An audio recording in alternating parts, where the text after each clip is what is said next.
अस्सलामु अलैकुम वरहमतुल्लाहि वबरकातुहू। अऊज़ु बिल्लाहि मिनश शैतानिर रजीम। बिस्मिल्लाहिर रहमानिर रहीम। रब्बि इश्रह ली सदरी व यस्सिर ली अमरी वहलुल उक़दतम मिन लिसानी यफ़क़हू क़ौली। रब्बि ज़िदनी इल्मा व अमला या मुक़ल्लिबल क़ुलूबि सब्बित क़ल्बी अला दीनिक। आज मैं आपको कुरान पाक की सूरतुल फतह की फ़जीलत और उसके बेनिफिट्स के बारे में बताऊंगी। यह कुरान की तरतीब में 48 नंबर पर है। ये मदनी सूरत है, हिजरत मदीना से पहले नाजिल हुई थी। मज़ीद डिस्कस करने से पहले इस वीडियो को लाइक करें, शहनाज मकसूद चैनल को सब्सक्राइब करें और बेल आइकन को ज़रूर क्लिक करें। इस सूरत में एक ऐसी सुलह का जिक्र है कि नबी सल्लल्लाहु अलैहि वसल्लम ने ऐसी सुलह की है, इसकी बरक़ात इतनी हैं कि इसके बाद फतूहात के दरवाज़े पैगम्बर इस्लाम और इस्लाम पर खुल गए। कहीं फतह खैबर हो रहा है, कहीं फतह मक्का हो रहा है। ये सुलह जो है ये शान इस्लाम का गेटवे बना। इसको सुलह हुदैबिया कहती हैं। मदीने में रहकर अल्लाह के नबी सल्लल्लाहु अलैहि वसल्लम ने ख्वाब देखा और ख्वाब में इशारे मिले कि आप मक्का मुकर्रमा गए हैं और वहाँ आपने उम्रा अदा किया, उम्रे के अहकामात अदा किए, पूरा एक मंजरनामा देखा। जब सुबह बेदार हुए तो आप सल्लल्लाहु अलैहि वसल्लम ने इरादा कर लिया कि हम उम्रा करने जाएंगे। आपने सहाबा कराम को तैयार किया और तकरीबन 1500 सहाबा का काफ़िला उम्रे के लिए रवाना हुआ। जाहिर है कि नबी का ख्वाब सच्चा होता है। तो जब वो हुदैबिया के मुकाम पर पहुँचे तो ये मदीने से बाहर एक मुकाम है हुदैबिया। आपकी ऊँटनी वहाँ पर बैठ गई। तो ऊँटनी अल्लाह के अमर से चलती है और अल्लाह ही के अमर से बैठती है। ऊँटनी हुदैबिया के मुकाम पर बैठ गई। आपने वहीं पर पड़ाव डाल लिया। आप सल्लल्लाहु अलैहि वसल्लम ने हज़रत उस्मान गनी को कासिद बनाकर भेजा कि कुफ़ारे मक्का को जाकर कहें कि हम उम्रा करने के लिए आए हैं, क्योंकि कुफ़ारे मक्का को पहले ही इत्तला हो चुकी थी कि नबी सल्लल्लाहु अलैहि वसल्लम एक काफ़िले के साथ आए हैं। वो समझे कि वो आपसे जंग करने आए हैं। उन्होंने मुकाबले की तैयारी शुरू कर दी। आप सल्लल्लाहु अलैहि वसल्लम को ये ख्याल हुआ कि गलत फहमी में कहीं हालात ख़राब ना हो जाएं। तो हज़रत उस्मान गनी को कासिद बनाकर भेजा कि उन्हें बताएं कि हम सिर्फ उम्रा करने आए हैं, हमारा जंगो जदल का इरादा नहीं है। जैसे ही हज़रत उस्मान गनी मक्का पहुँचे तो मक्का वालों ने ये बात मशहूर कर दी कि हज़रत उस्मान गनी को शहीद कर दिया गया है। अब ज़ाहिर है कासिद को कत्ल करना तो ऐलान जंग है। अल्लाह ताला के नबी ने उसी हुदैबिया के मुकाम पर सहाबा से बैत ली कि कत्ल उस्मान का बदला लेंगे, चाहे जान कुर्बान हो जाए। सब ने बैत कर ली। इसको बैत रुज़वान कहते हैं। जब ये ख़बर कुफ़ारे मक्का को पहुंची तो वो घबरा गए कि ये तो जिहाद और क़िताल की बात करने लगे हैं। उन्होंने बात करने के लिए अपने लोगों को भेजा कि हज़रत उस्मान गनी जिंदा सलामत हैं। वो वापस आ गए और कुफ़ार ने जो कासिद भेजे नबी सल्लल्लाहु अलैहि वसल्लम से आकर उन्होंने कहा कि आप इस साल वापस चले जाएं, अगले साल आकर उम्रा अदा करें। इसके लिए एक सुलहनामा वो तैयार करके लाए।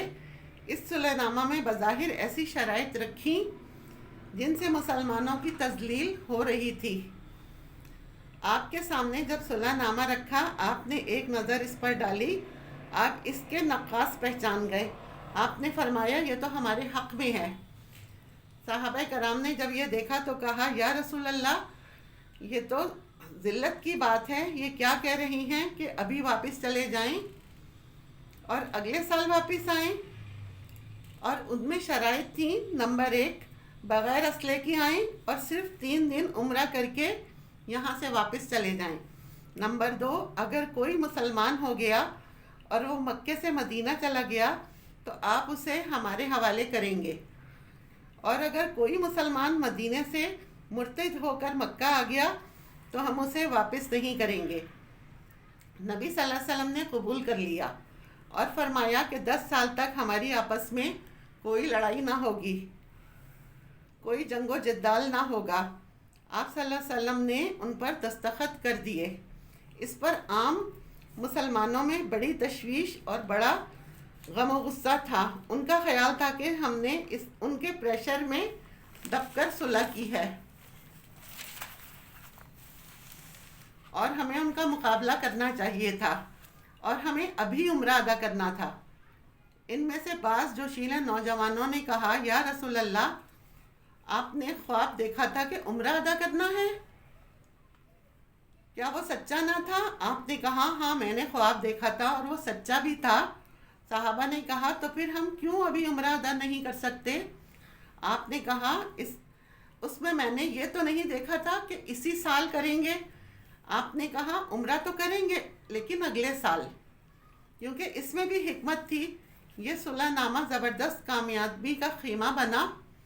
اس کے بعد جب آپ واپس مدینہ جا رہے تھے تو راستے میں یہ سورہ فتح نازل ہوئی اور اس میں اللہ نے یہ بشارت دے دی، اِنَّا فَتَحْنَا لَكَ فَتْحًا مُبِينًا، ہم نے آپ کے لیے کھلی فتح کا اعلان کر دیا۔ یعنی اللہ نے یہ اشارہ کر دیا، یہ جو صلح ہوئی ہے، بس آپ فتوحات کے دروازے اب آپ پر کھل گئے۔ اور پھر وہ واقعی اس کا فائدہ کیا ہوا؟ اس واقعے کے بعد جو 2000 صحابہ تھے، دعوت و تبلیغ سے وہ 10,000 ہو گئے 2 سال کے اندر، کیونکہ لڑائی ختم ہو گئی اور قربت کے مواقع ملے۔ پھر صحابہ کو اپنے اخلاق اور اسلام کے حقائق بیان کرنے کا موقع انہیں ملا۔ یہ تھی نبی صلی اللہ علیہ وسلم کی دور اندیشی۔ مشرکین مکہ نے بددیانتی کر کے 2 سال میں یہ معاہدہ توڑ دیا۔ بیعت رضوان اور صلح نامہ 2 ہجری کو ہوا۔ 2 سال کے بعد جب مشرکین نے معاہدے کی خلاف ورزی کی تو نبی صلی اللہ علیہ وسلم نے تمام صحابہ کو جنگ کی تیاری کا حکم دیا، اور 8 ہجری کو آپ نے 12,000 صحابہ کا لشکر لے کر مکہ پہنچے، اور کفار مکہ پر ایسی دہشت پڑی کہ بغیر لڑائی کے مکہ فتح ہو گیا۔ اسی کی بشارت اس صورت میں دی گئی ہے کہ ہم نے آپ کے لیے فتح لکھ دی ہے۔ اب ان کے زیر سایہ آپ عمرہ نہیں کریں گے بلکہ اپنی شان اور عظمت سے عمرہ ادا کریں گے، اس لیے اس کا نام سورہ فتح رکھا۔ اس میں فتح مبین کا اعلان کیا۔ وہ صلح نامہ اس کی بنیاد بنا، ایک ایسی عظیم و شان صلح جس سے اسلام کا پرچم ہمیشہ کے لیے عرب میں بلند ہو گیا، بغیر جنگ کے مکہ فتح ہو گیا۔ اس کے بینیفٹس ہیں، اگر کوئی سفر پر جا رہا ہے اور وہ بخیریت پہنچنا چاہتا ہے، جہاز کا سفر ہو یا زمینی سفر ہو، تو یہ سورت پڑھ کر ایک بار سفر پر جائے تو سفر اس کا محفوظ اور بہت اچھا گزرے گا۔ اگر کسی کام میں آپ کامیابی چاہتے ہیں کہ میرا یہ کام مکمل ہو جائے اور کامیابی سے دوچار ہو، تو اس سورت کو ایک نشست میں 40 مرتبہ پڑھ کر، کئی لوگ مل کر بیٹھ کر پڑھ لیں، اس کے بعد وہ کام شروع کرے، یعنی کام شروع کرنے سے پہلے پڑھ لے، تو اس کام میں اسے کامیابی عطا ہوگی۔ اگر کوئی یہ چاہتا ہے کہ اس کی روزی پورا سال کشادہ رہے، پورا سال اس کے گھر رزق کی فراوانی رہے، تو وہ رمضان المبارک کا چاند دیکھ کر اسے 3 مرتبہ پڑھے اور پھر دعا کرے، اللہ تعالیٰ پورا سال اس کی روزی میں کشادگی عطا فرما دیں گے۔